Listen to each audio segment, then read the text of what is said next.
오늘 말씀의 제목은 현재 순간의 지금 이곳에입니다. 말씀을 이렇게 시작하십니다. 진바스 목사님이 어느 쪽으로 생각이 기웁니까? 하나님의 말씀입니까? 아니면 나 자신의 두려움입니까? 하나님의 말씀을 혀끝으로만 되풀이합니까? 아니면 마음으로 받고 응답합니까? 여러분, 이 둘의 차이는 무엇입니까? 어떤 차이가 있는 것입니까? 첫째로, 말씀을 혀끝으로만 되풀이하는 사람은 말씀에 순종해야 될 그때, 정작 말씀이 자신의 삶에서 적용돼야 될 그때 순종하지 않습니다.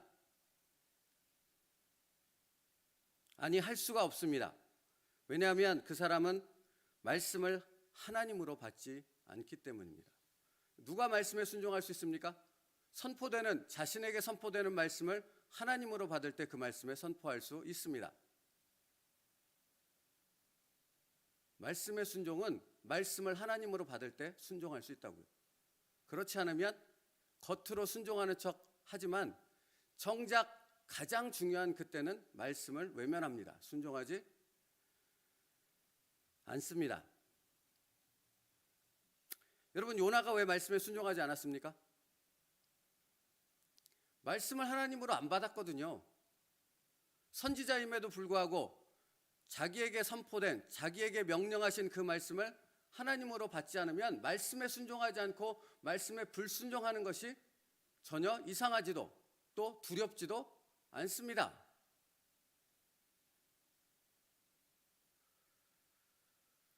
사울왕이 어째서 사무엘 선지자를 통해 선포된 말씀에 순종하지 않았습니까? 그는 말씀을 하나님으로 받지 않았기 때문입니다. 여러분, 들어보십시오. 사무엘상 15장에서 우리가 너무나 잘 아는 이 말씀이 있죠. 순종이 제사보다 낫고 듣는 것이 순양의 기름보다 나으니. 여러분, 이 말씀에만 주목하지 마십시오. 성경 말씀은 어느 한 구절에만 주목할 때 더 오류에 빠지고 하나님의 뜻을 알지 못한다는 겁니다. 그 뒤에 보세요. 그 다음 말씀이 이렇습니다. 이는 거역하는 것이 점치는 죄와 같고 완고한 것은 사신 우상에게 절하는 죄와 같음이라. 왕이 여호와의 말씀을 버렸으므로 여호와께서도 왕을 버려 왕이 되지 못하게 하셨나이다 하니. 사울왕을 버리시지 않습니까? 근데 하나님은 사울왕에게 이렇게 분명히 말씀합니다. 내가 너를 버린 것이 아니라 네가 나를 버렸다. 근데 사울왕이 언제 하나님을 버렸습니까? 너에게 선포되는 그 말씀을 나로 받지 않고 그 말씀에 불순종했을 때 그것은 곧 네가 나를 버린 것이다 라고 선언하신다라는 것입니다. 그래서 이렇게 말씀하는 것 아닙니까? 이는 거역하는 것이 점치는 죄와 같고 완고한 것은, 완고하다는 말이 무엇입니까? 말씀이 들림에도 그 말씀에 순종할 이유가 순종하지 않는 것입니다. 그걸 완고함이라 말하고 있는 것입니다. 완고한 것은 사신 우상에게 절하는 죄와 같음이라. 여러분, 사울왕은 특별히 이 부분에 있어서 명확히 자신의 삶을 통해 보여주는 사람입니다. 사무엘이 죽죠. 그죠? 그 다음에 하나님의 뜻이 궁금한, 너무나 절실히 하나님의 뜻을, 자신을 향한 하나님의 뜻을 알기 원했던 사울왕은 어떤 수단을 사용합니까? 점치는 사람을 찾아갑니다. 어떻게 그런 선택과 그런 행동이 이렇게 당연하다는 듯이 행동이 될 수 있는 것입니까? 그는 단 한 번도 말씀을 하나님으로 받아들이지 않았거든요. 그러니까 점치는 자에게 하나님의 뜻을 구한다라는 그런 말도 안 되는 선택을 실행에 옮길 수 있었다라는 것입니다. 여러분, 그러니까 말씀을 하나님으로, 자기에게 주시는 말씀을 하나님으로 받지 않는 사람은 반드시 삶을 통해 그 증거가 드러나게 되어 있는 거예요. 드러날 수밖에 없는 거죠.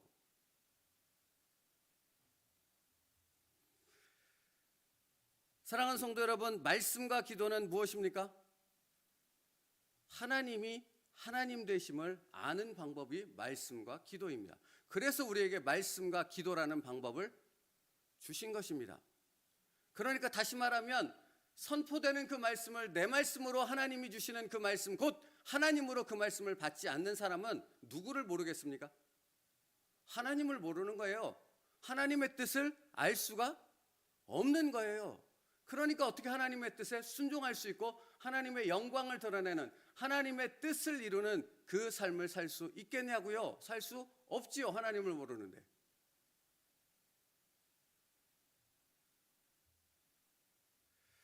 여러분, 그러니까 불신앙이 무엇입니까? 자신에게 선포된 말씀을 하나님으로 받지 않는 것입니다. 그래서 불순종이 나타나는 것입니다. 그렇다면 여러분, 불신앙은 지금 이 시대에도 있겠습니까? 없겠습니까? 사울왕 시대에만 있었겠습니까? 당신의 삶에도 있을 수 있다는 사실을 분명히 기억하십시오.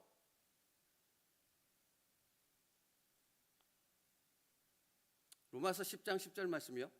사람이 마음으로 믿어 의에 이르고 입으로 시인하여 구원에 이르느니라. 무엇을 믿습니까? 선포되는 말씀을 믿는 것입니다. 여러분, 어떤 사람이 이렇게 요구한다고 생각해 보십시오. 하나님, 당신이 내 눈앞에 나타나서 내 눈에 직접 보이면서 나에게 말씀해 주십시오. 그러면 내가 믿겠습니다. 여러분, 묻고 싶습니다. 하나님이 나타나서 직접 그 사람에게, 부활하신 예수 그리스도께서 나타나서 직접 그 사람에게 말씀할 때 그가 믿겠습니까? 안 믿겠습니까? 모르시겠습니까? 저는 압니다. 그런 사람은 부활하신 주님이 나타나서 말씀하셔도 안 믿습니다.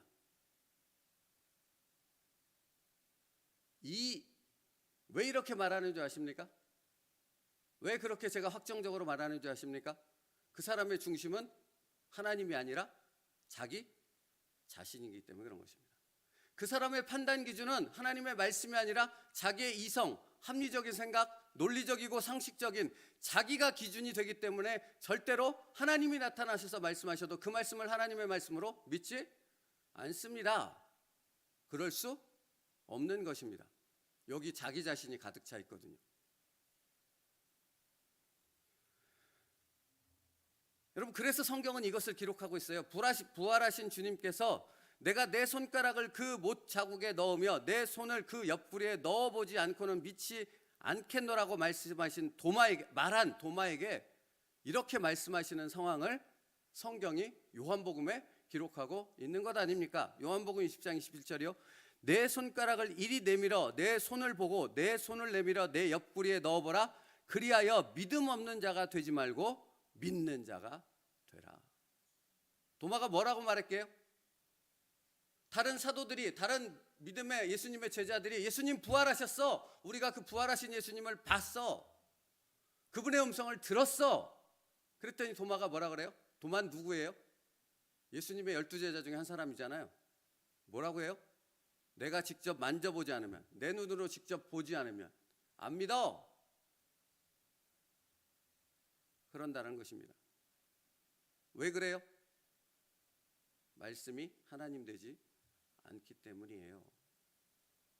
그래서 그 도마를 바꾸시기 위해 주님은 직접 찾아오시지 않습니까? 그리고 사실은 당신을 보여주시기 위한 것이 아니라 말씀하시려고 하는 겁니다. 네가 내가 선포하는 말을 믿지 못하느냐? 그럼 너의 믿음은 헛것이야 라고 말하는 것입니다.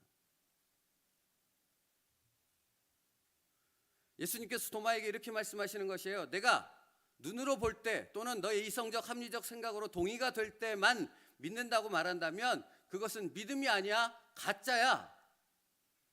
그건 불신앙이야. 우상에게 절하는 것과 다르지 않아 라고 말하는 것입니다.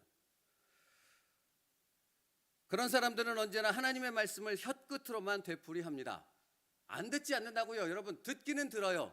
그래서 이 혀끝으로 말은 해요. 순종하겠다는 말은 해요. 하지만 실제에서 자신의 삶에서는 순종하지 않아요. 늘 자기의 말, 자기의 생각, 자기의 판단이 더 우선적으로 나타나죠. 하나님의 말씀에 순종할 겨를이 없습니다.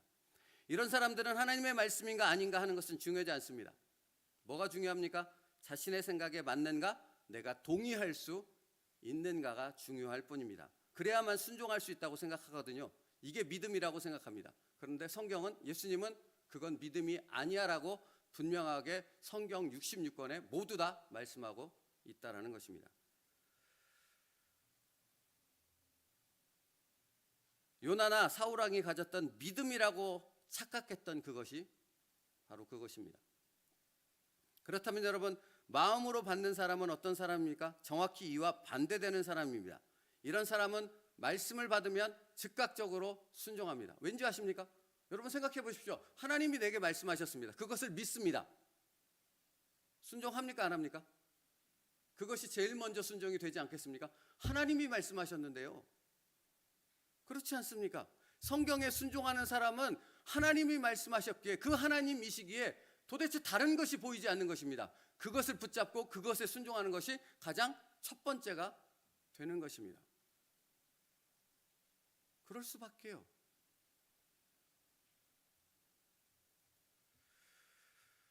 말씀을 대하는 태도부터 다릅니다. 왜냐하면 그 사람에게 말씀은 곧 하나님이시기 때문에 그렇습니다. 그래서 여러분, 요한복음은 1장서부터 무엇을 말합니까? 태초에 말씀이 계시니라. 이 말씀이 하나님과 함께 계셨고 이 말씀이 하나님과 함께 천지를 창조하셨느니라 라고 선포하고 말씀을 시작하죠. 그 말이 뭐예요? 말씀이 곧 뭐라고요?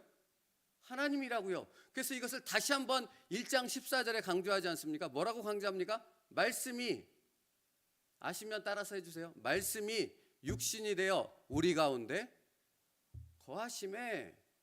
뭐라고 말씀하세요? 말씀이 우리 가운데 거하고 그 말씀이 하나님 되심이 우리 가운데, 우리의 삶의 중심 가운데 함께 하셔서 우리의 삶을 다스리시고 이끌어 가시기 위해 말씀이 직접 우리에게 오셨다라고 말하고 있는 것 아닙니까? 말씀이 곧 뭐라는 거예요?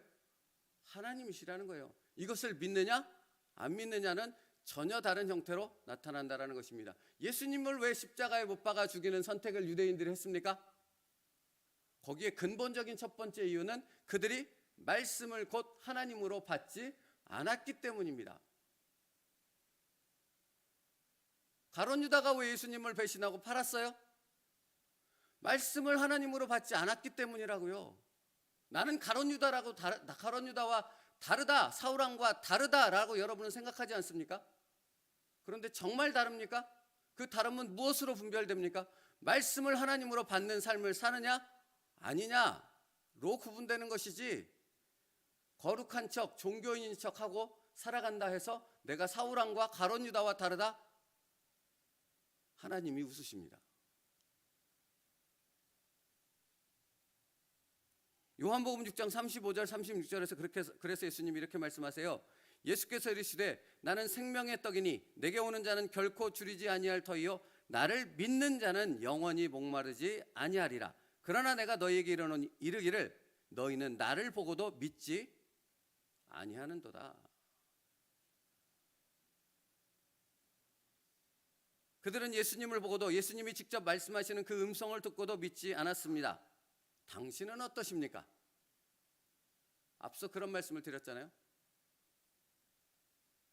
말씀을 믿지 않는 사람은 예수님이 나타나도 믿지 않는다고.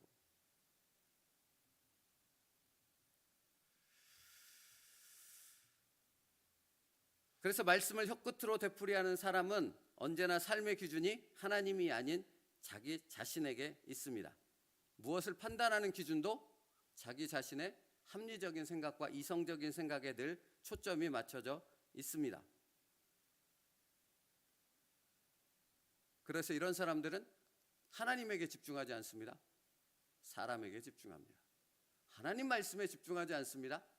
사람의 말에 더 집중하고 사람의 말에 흔들립니다. 그래서 이런 사람들은 어떤지 아십니까? 심하게 요동합니다. 어쩔 때는 굉장히 믿음 있는 것처럼 막 뜁니다. 그런데 얼마 가지 않습니다. 은혜 쏟는 일이 너무나 쉽고 너무나 반복됩니다. 왠지 아십니까? 하나님이 그 중심에 있지 않기 때문에 그런 것입니다. 심지가 견고한 자는 평강에 평강으로 인도하시리니 이는 그가 주를 의뢰함이니이다. 심지가 견고한 자가 누구입니까? 예수 그리스도께 뿌리 박은 사람입니다. 말씀에 뿌리를 박은 사람입니다. 그는 평강의 삶을 산다고요. 요동할 수가 없다고요. 누가 붙잡고 계시니까? 예수 그리스도가 나무가 되어져서 붙잡고 있으니까요.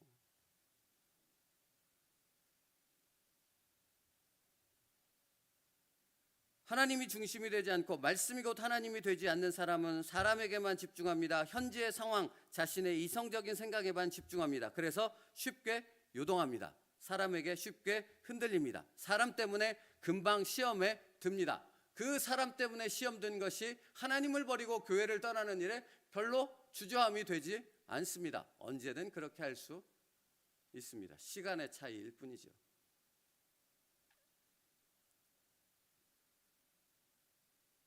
사랑하는 성도 여러분, 나는 하나님의 말씀을 혀끝으로만 되풀이합니까? 아니면 마음으로 받고 응답하는 사람입니까?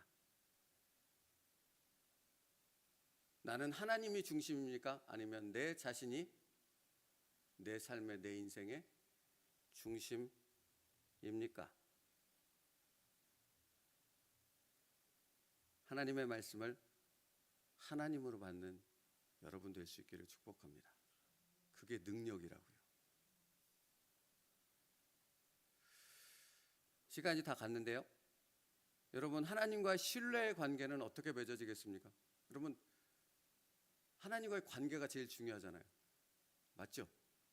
예수님의 십자가를 통해 우리에게 회복된 것이 무엇입니까? 단절되었던 하나님과의 관계가 회복되었습니다. 그러면 무엇이 여러분에게 제일 중요해야 됩니까? 하나님과의 관계 회복입니다. 그러면 묻고 싶습니다. 하나님과의 관계는 어떻게 회복됩니까? 여러분, 이건 되게 쉬운 질문입니다. 사실은 여러분 자녀와 또는 여러분의 지인들과 관계가 끊어졌어요. 다시 관계가 회복되고 다시 좋은 관계, 가장 돈독한 관계로 회복되기 위해서는 뭐가 중요해요?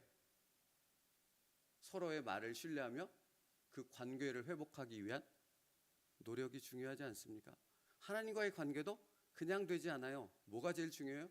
말씀을 하나님으로 받는 그 삶의 관계가 제일 중요한 것입니다.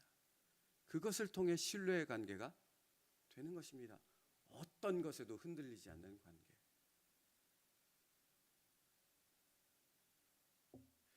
여러분, 우리는 다 죽을 거라니까요.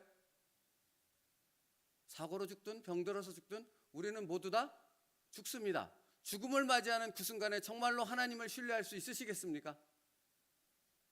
늘 말씀드리지 않습니까? 내가 오늘이라는 시간, 오늘 제목처럼 현재 지금이라는 시간에 하나님의 말씀을 하나님으로 받지 않는 사람이 죽음이라는, 임종이라는 자신이 경험해보지 못한 그 두려운 세계에 들어가는 그때에 정말 하나님을 신뢰할 수 있겠습니까? 당신이 사랑하는 사람이 임종을 맞이할 때 하나님 믿지 않으면 죽어요. 당신의 영혼이 죽어요. 지옥에 가요. 이것을 선포하실 수 있겠습니까? 말씀이 하나님 되시지 않는데.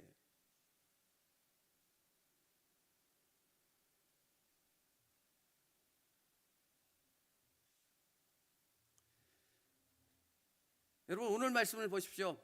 그가 친히 말씀하시기를 내가 결코 너희를 버리지 아니하고 너희를 떠나지 아니하리라 하셨느니라. 그러므로 우리가 담대히 말하되 주는 나를 돕는 이시니 내가 무서워하지 아니하겠노라. 사람이 내게 어찌하려 하노라. 내일 주시는 말씀까지 함께 읽은 겁니다.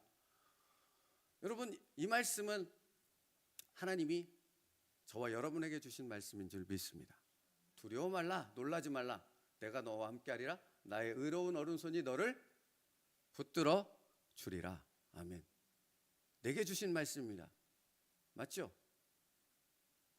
내게 달면 내게 주신 말씀이고 내게 쓰면 내게 주신 말씀이 아닌 사람에게는 이 말씀의 능력이 없습니다. 그러나 달든지 쓰든지 모든 것이 다, 모든 말씀이 다 내게 주신 하나님의 말씀이요 하나님 그분 자체라고 믿는 사람에게는 이 말씀이 내 말씀이 되어지고 이 말씀의 능력이 내 삶에서 경험되어지는 놀라운 하나님의 능력의 말씀이 되어주는 줄 믿습니다. 당신에게 그런 복이 있기를 축복합니다. 기도하겠습니다. 살아계신 하나님 감사합니다. 말씀이 곧 하나님이십니다. 내게 선포되어지는 그 모든 말씀을 하나님으로 받게 하시고 혀끝에서만이 아니라 내 삶의 중심에서부터 그 하나님의 말씀에 순종하며 그 은혜와 복을 누릴 수 있는 진정한 하나님의 백성들 되게 하여 주시옵소서. 예수님의 이름으로 기도 올리옵나이다. 아멘.